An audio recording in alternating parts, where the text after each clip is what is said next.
Napakadali lang nito lutuin. Kaya magsaing ka na ng extra dahil sigurado mapapa-extra rice ka sa sarap. Una, mayroon ako ditong kamyas. Yun muna ang ilalagay natin sa ating kawali at isunod ko na rin ilagay yung kamatis. Maglagay din ako ng sibuyas at luya.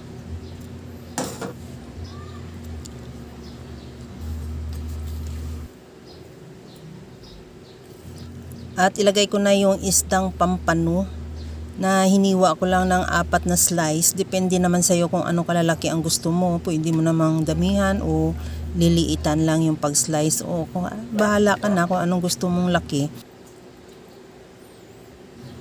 Timplahan ko na rin ng asin at paminta.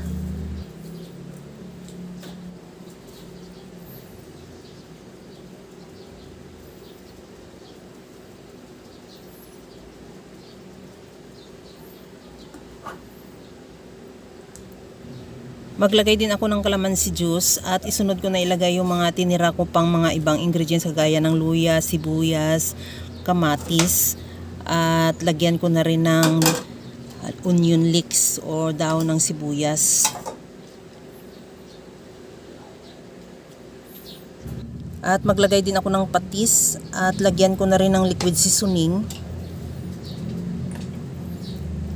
Maglagay din ako ng mantika, kahit anong klaseng mantika pwede.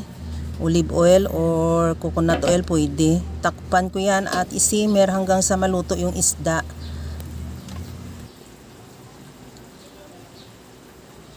Sa puntong ito, luto na itong ating isda. Pero kung gusto mo pa ng medyo tuyo-tuyo siya o yung sauce niya, pwede mo pa ituloy sa pagluto o kung okay naman sa iyo yung medyo may sabaw, okay na ito, ready to serve na yung ating napakasarap na pinangat na pumpano. Kaya mga kalasa, kung nagustuhan mo yung ating video, please like na lang at pakishare na rin sa inyong mga friends. At kung bago ka pa lang sa aking channel, subscribe na at i-click mo na rin ang bell button para sa mga notification. Okay na to, hanguin ko na lang to at ready to serve na. Hanggang sa muli mga kalasa. Thank you for watching. Bye-bye!